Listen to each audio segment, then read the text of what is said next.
La Sirenita, cuento popular europeo recopilado por Hans Christian Andersen. En alta mar, el agua es azul como los pétalos de la más hermosa centaura, y clara como el cristal más puro. Pero es tan profunda que sería inútil echar el ancla, pues jamás podría alcanzar el fondo. Habría que poner muchos campanarios, unos encima de otros, para que desde las honduras llegasen a la superficie. Pero no creáis que el fondo sea todo de arena blanca y helada. En él crecen también árboles y plantas maravillosas, de tallo y hoja tan flexibles que al menor movimiento del agua se mueven y agitan como dotadas de vida. Toda clase de peces, grandes y chicos, se deslizan por entre las ramas, exactamente como hacen las aves en el aire. En el punto de mayor profundidad se alza el palacio del rey del mar. Las paredes son de coral y las largas ventanas puntiagudas, del ámbar más transparente. Y el tejado está hecho de conchas, que se abren y cierran según la corriente del agua. Cada una de estas conchas encierra perlas brillantísimas, la menor de las cuales honraría la corona de una reina. Hacía muchos años que el rey del mar era viudo. Su anciana madre cuidaba del gobierno de la casa. Era una mujer muy inteligente, pero muy pagada de su nobleza, por eso llevaba 12 ostras en la cola, mientras que los demás nobles solo estaban autorizados a llevar 6. Por lo demás, era digna de todos los elogios, principalmente por lo bien que cuidaba de sus nietecitas, las princesas del mar. Estas eran 6, y todas bellísimas, aunque la más bella era la menor. Tenía la piel clara y delicada como un pétalo de rosa, y los ojos azules como el lago más profundo. Como todas sus hermanas, no tenía pies, pues su cuerpo terminaba en cola de pez. Las princesas se pasaban el día jugando en las inmensas salas del palacio, en cuyas paredes crecían flores. Cuando se abrían los grandes ventanales de ámbar, los peces entraban nadando, como hacen en nuestra tierra las golondrinas cuando les abrimos las ventanas. Y los peces se acercaban a las princesas, comiendo de sus manos y dejándose acariciar. Frente al palacio había un gran jardín, con árboles de color rojo de fuego y azul oscuro. Sus frutos brillaban como oro, y las flores parecían llamas, por el constante movimiento de los pecíolos y las hojas. El suelo lo formaba arena finísima, azul como la llama del azufre. De arriba descendía un maravilloso resplandor azul. Más que estar en el fondo del mar, se tenía la impresión de estar en las capas altas de la atmósfera, con el cielo por encima y por debajo. Cuando no soplaba viento, se veía el sol. Parecía una flor purpúrea, cuyo cáliz irradiaba luz. Cada princesita tenía su propio trocito en el jardín, donde cavaba y plantaba lo que le venía en gana. Una había dado a su porción forma de ballena, otra había preferido que tuviese la de una sirenita. En cambio, la menor hizo la suya circular, como el sol, y todas sus flores eran rojas como él. Era una chiquilla muy especial, callada y cavilosa. Mientras sus hermanas hacían gran fiesta con los objetos más raros procedentes de los barcos naufragados, ella solo jugaba con una estatua de mármol, además de las rojas flores semejantes al sol. La estatua representaba un niño hermosísimo, esculpido en un mármol blanco y nítido. Las olas la habían arrojado al fondo del océano. La princesa plantó junto a la estatua un sauce llorón de color rosa. El árbol creció espléndidamente, y sus ramas colgaban sobre el niño de mármol, proyectando en el arenoso fondo azul su sombra violeta, que se movía a compás de aquellas. Parecía como si las ramas y las raíces jugasen unas con otras y se besasen. Lo que más encantaba a la princesa era oír hablar del mundo de los hombres, de allá arriba. La abuela tenía que contarle todo cuanto sabía de barcos y ciudades, de hombres y animales. Se admiraba sobre todo de que en la tierra las flores tuvieran olor, pues las del fondo del mar no olían a nada. Y la sorprendía también que los bosques fuesen verdes y que los peces que se movían entre los árboles cantasen tan melodiosamente. Se refería a los pajarillos, que la abuela llamaba peces, para que las niñas pudieran entenderla, pues no habían visto nunca aves. Cuando cumpláis 15 años, se os dará permiso para salir de las aguas, dijo la abuela. sentaros a la luz de la luna en los arrecifes y ver los barcos que pasan. Entonces veréis también bosques y ciudades. Al año siguiente, la mayor de las hermanas cumplió los 15 años. Todas se llevaban un año de diferencia, por lo que la menor debía guardar todavía 5 hasta poder salir del fondo del mar y ver cómo son las cosas en nuestro mundo. Pero la mayor prometió a las demás que al primer día les contaría lo que viera y lo que le hubiera parecido más hermoso, pues por más cosas que su abuela les contase, siempre quedaban muchas que ellas estaban curiosas por saber. Ninguna, sin embargo, se mostraba tan impaciente como la menor, precisamente porque debía esperar aún tanto tiempo y porque era tan callada y retraída. Se pasaba muchas noches asomado a la ventana, dirigiendo la mirada a lo alto, contemplando, a través de las aguas azul oscuro, cómo los peces correteaban agitando las aletas y la cola. Alcanzaba también a ver la luna y las estrellas, que a través del agua parecían muy pálidas, aunque mucho mayores de como las vemos nosotros. Cuando una nube negra las tapaba, la princesa sabía que era una ballena que nadaba por encima de ella, o un barco con muchos hombres a bordo, los cuales jamás hubieran pensado en que allá abajo había una joven y encantadora sirena que extendía las blancas manos hacia la quilla del navío. Llegó, pues, el día en que la mayor de las princesas cumplió 15 años y se remontó hacia la superficie del mar. A su regreso traía 1000 cosas que contar, pero lo más hermoso de todo, dijo, había sido el tiempo que había pasado bajo la luz de la luna, en un banco de arena, con el mar en calma, contemplando la cercana costa con una gran ciudad, donde las luces centelleaban como millares de estrellas, y oyendo la música, el ruido y los rumores de los carruajes y las personas, también le había gustado ver los campanarios y torres, y escuchar el tañido de las campanas. Ah, con cuánta avidez la escuchaba su hermana menor. Cuando ya anochecido, salió a la ventana a mirar a través de las aguas azules. No pensaba en otra cosa sino en la gran ciudad, con sus ruidos y su bullicio, y le parecía oír el son de las campanas que llegaban hasta el fondo del mar. Al año siguiente, la segunda obtuvo permiso para subir a la superficie y nadar en todas direcciones. Emergió en el momento preciso en que el sol se ponía, y aquel espectáculo le pareció el más sublime de todos. De un extremo al otro, el sol era como de oro. Y las nubes, oh, las nubes, ¿quién sería capaz de describir su belleza? Habían pasado encima de ella rojas y moradas, pero con mayor rapidez volaban aún, semejante a un largo velo blanco, una bandada de cisnes salvajes. Volaban en dirección al sol, pero el astro se ocultó, y en un momento desapareció el tinte rosado del mar y de las nubes. Al cabo de otro año, tocóle el turno a la hermana tercera, la más audaz de todas. Por eso remontó un río que desembocaba en el mar. Vio deliciosas colinas verdes cubiertas de pámpanos y palacios y cortijos que destacaban entre magníficos bosques.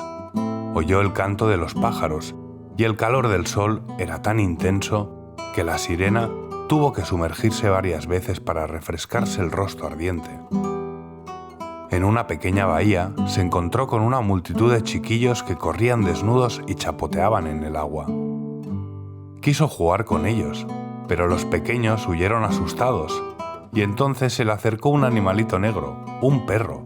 Jamás había visto un animal parecido, y cómo ladraba terriblemente.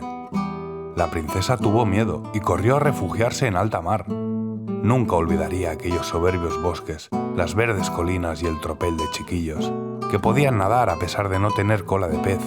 La cuarta de las hermanas no fue tan atrevida, no se movió de alta mar, y dijo que este era el lugar más hermoso. Desde él se divisaba un espacio de muchas millas, y el cielo semejaba una campana de cristal. Había visto barcos, pero a gran distancia, parecían gaviotas. Los graciosos delfines habían estado haciendo piruetas, y enormes ballenas la habían cortejado, proyectando agua por las narices como centenares de surtidores. Al otro año tocó el turno a la quinta hermana. Su cumpleaños caía justamente en invierno. Por eso vio lo que las demás no habían visto la primera vez. El mar parecía intensamente verde, y en derredor flotaban grandes icebergs parecidos a perlas, y sin embargo mucho mayores que los campanarios que construían los hombres. Adoptaban las formas más caprichosas y brillantes, como diamantes. Ella se había sentado en la cúspide del más voluminoso, y todos los veleros se desviaban aterrorizados del lugar donde ella estaba, con su larga cabellera ondeando al impulso del viento, pero hacia el atardecer el cielo se había cubierto de nubes, y habían estallado relámpagos y truenos, mientras el mar, ahora negro, levantaba los enormes bloques de hielo que brillaban a la roja luz de los rayos. En todos los barcos arriaban las velas, y las tripulaciones eran presa de angustia y de terror, pero ella había seguido sentada tranquilamente en su iceberg, contemplando los rayos azules que zigzagueaban sobre el mar reluciente. La primera vez que una de las hermanas salió a la superficie del agua, todas las demás quedaron encantadas oyendo las novedades y bellezas que había visto. Pero una vez tuvieron permiso para subir cuando les viniera en gana, aquel mundo nuevo pasó a ser indiferente para ellas. Sentían la nostalgia del suyo, y al cabo de un mes afirmaron que sus parajes submarinos eran los más hermosos de todos y que se sentían muy bien en casa. Algún que otro atardecer, las 5 hermanas se cogían de la mano y subían juntas a la superficie. Tenían bellísimas voces, mucho más bellas que cualquier humano, y cuando se fraguaba alguna tempestad, se situaban ante los barcos que corrían peligro de naufragio, y con arte exquisito cantaban a los marineros las bellezas del fondo del mar, animándolos a no temerlo, pero los hombres no comprendían sus palabras, y creían que eran los ruidos de la tormenta, y nunca les era dado contemplar las magnificencias del fondo, pues si el barco se iba a pique, los tripulantes se ahogaban, y al palacio del rey del mar solo llegaban cadáveres. Cuando al anochecer las hermanas cogidas del brazo subían a la superficie del océano, la menor se quedaba abajo sola, mirándolas con ganas de llorar, pero una sirena no tiene lágrimas y por eso es mayor su sufrimiento. ¡Ay, si tuviera 15 años! Decía. Sé que me gustará el mundo de allá arriba y amaré a los hombres que lo habitan. Y como todo llega en este mundo, al fin cumplió los 15 años. Bien, ya eres mayor. Ven, que te ataviaré como a tus hermanas. Le dijo la abuela, la anciana reina viuda, y le puso en el cabello una corona de lirios blancos, pero cada pétalo era la mitad de una perla, y la anciana mandó adherir 8 grandes ostras a la cola de la princesa como distintivo de su alto rango. ¡Duele!, exclamaba la doncella. Hay que sufrir para estar hermosa, contestó la anciana. La doncella, de muy buena gana, se habría sacudido todos aquellos adornos y la pesada diadema para quedarse vestida con las rojas flores de su jardín, pero no se atrevió a introducir novedades. ¡Adiós!, dijo elevándose, ligera y diáfana a través del agua como una burbuja. El sol acababa de ocultarse cuando la sirena asomó la cabeza a la superficie, pero las nubes relucían aún como rosas y oros, y en el rosado cielo brillaba la estrella vespertina. Tan clara y bella, el aire era suave y fresco, y en el mar reinaba absoluta calma. Había a poca distancia un gran barco de 3 palos. Una sola vela estaba izada, pues no se movía ni la más leve brisa, y en cubierta se veían los marineros por entre las jarcias y sobre las pértigas. Había música y canto, y al oscurecer encendieron centenares de farolillos de colores. Parecía como si ondeasen al aire las banderas de todos los países. La joven sirena se acercó nadando a las ventanas de los camarotes, y cada vez que una ola la levantaba, podía echar una mirada a través de los cristales, límpidos como espejos, y veía muchos hombres magníficamente ataviados. El más hermoso, empero, era el joven príncipe, de grandes ojos negros. Seguramente no tendría más allá de 16 años. Aquel día era su cumpleaños y por eso se celebraba la fiesta. Los marineros bailaban en cubierta, y cuando salió el príncipe se dispararon más de 100 cohetes que brillaron en el aire, iluminándolo como la luz del día, por lo cual la sirena, asustada, se apresuró a sumergirse unos momentos. cuando volvió a asomar a flor de agua, le pareció como si todas esas estrellas del cielo cayesen sobre ella. Nunca había visto fuegos artificiales. Grandes soles zumbaban en derredor. Magníficos peces de fuego surcaban el aire azul, reflejándose todo sobre el mar en calma. En el barco era tal la claridad que podía distinguirse cada cuerda, y no digamos los hombres. ¡Ay, qué guapo era el joven príncipe! Estrechaba las manos a los marinos, sonriente mientras la música sonaba en la noche. Pasaba el tiempo y la pequeña sirena no podía apartar los ojos del navío ni del apuesto príncipe. Apagaron los faroles de colores, los cohetes dejaron de elevarse y cesaron también los cañonazos, pero en las profundidades del mar aumentaban los ruidos. Ella seguía meciéndose en la superficie para echar una mirada en el interior de los camarotes a cada vaivén de las olas.